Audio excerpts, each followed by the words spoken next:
Yo, what's happening, y'all? It's your boy, Ben Mahari here, representing Mahari Nation Sports Podcast.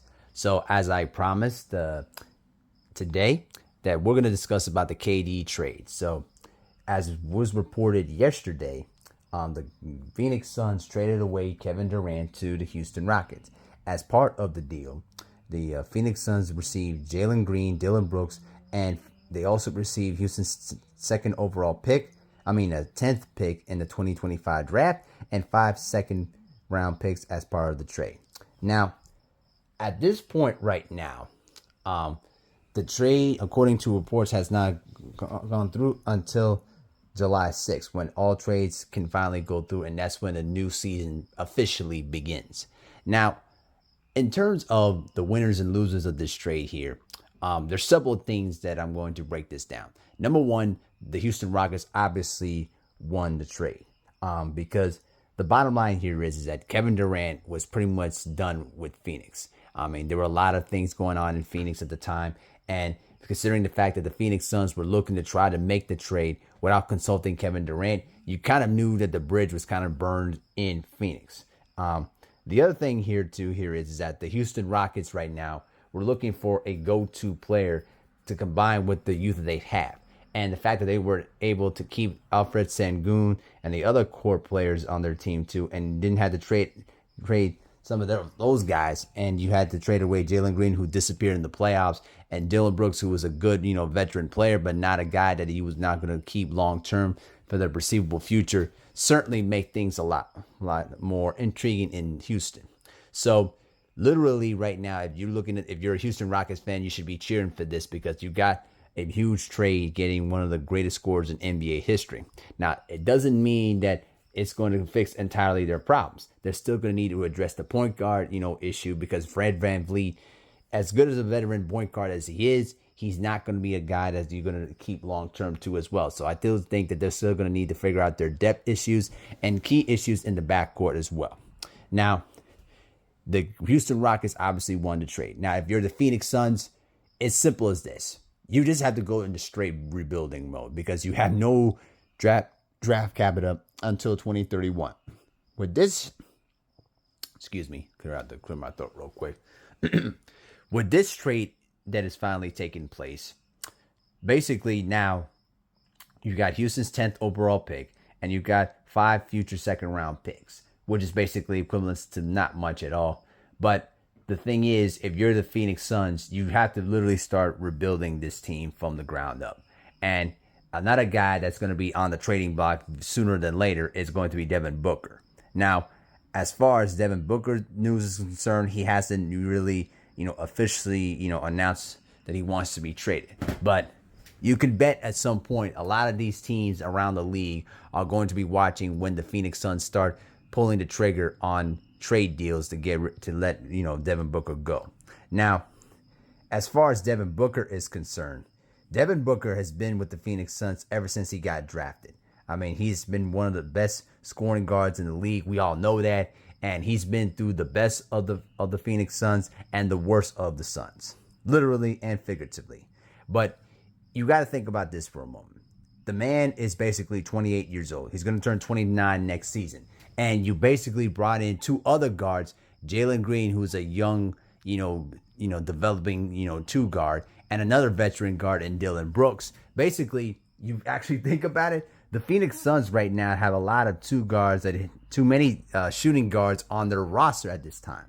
And also you have to consider the fact that Bradley Beal's pathetic contract makes things much more complicated for the Phoenix Suns to do anything to get rid of him. So literally, at this point, if you're Devin Booker, what's the point of even staying in Phoenix when literally right now the Phoenix Suns are pretty much going back to rebuilding mode? Because right now, this Phoenix Suns organization is pretty much screwed for the perceivable future.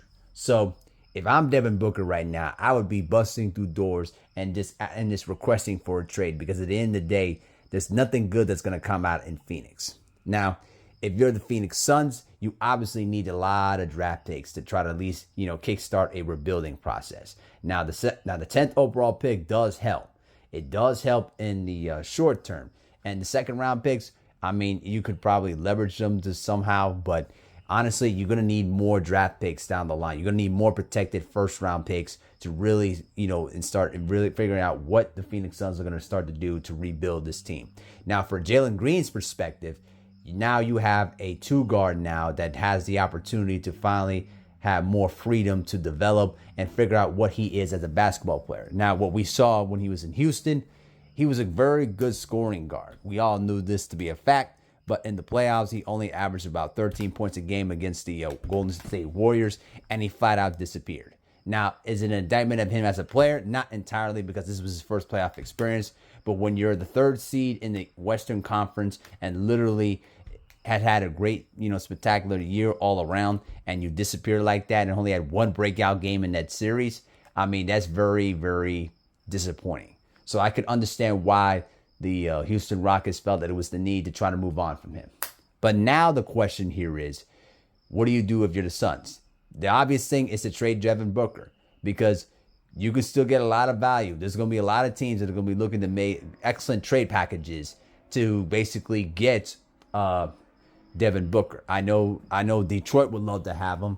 You pair him up with Cade Cunningham, that could be something that could really get themselves over the hump in the wide open Eastern Conference. And I'm going to talk about the Eastern Conference tomorrow in one of my videos, because I can tell you right now, the Eastern Conference is wide open for the taking.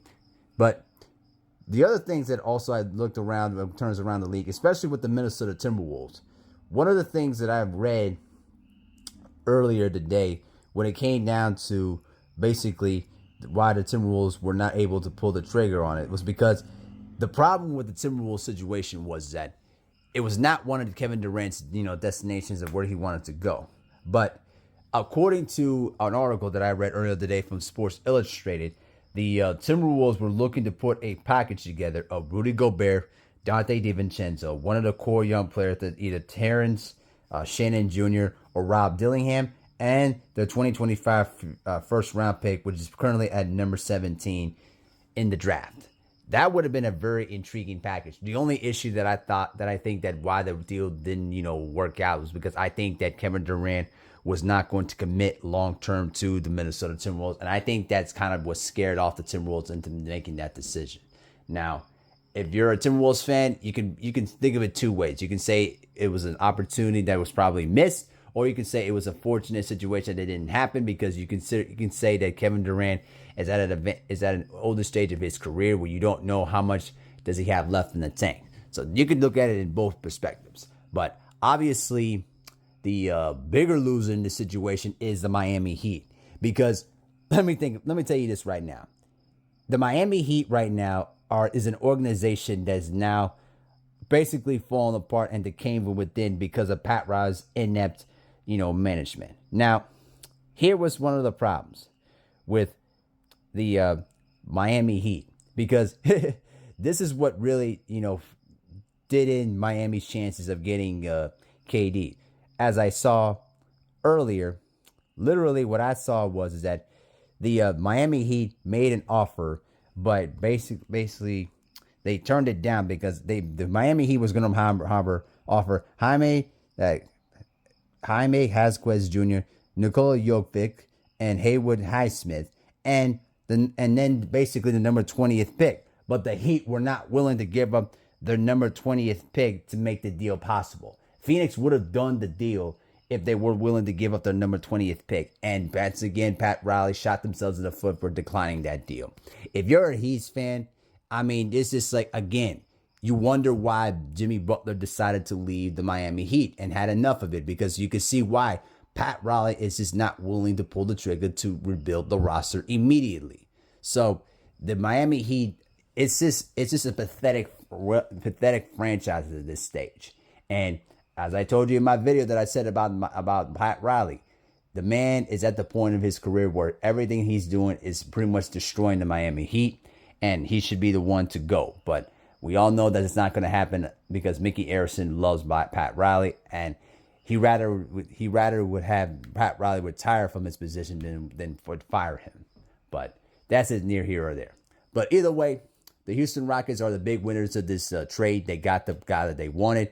Now they can start figuring out what other players they can build around this team right now to really compete in the Western Conference. So That's just my 2 cents of the situation. Let me know what you think in the comment section below. And tomorrow we're going to talk about the wide open Eastern Conference and why it's anyone's theirs for the taking at this point for the other teams that fell short in this year's playoffs. With that, I'm out. Peace.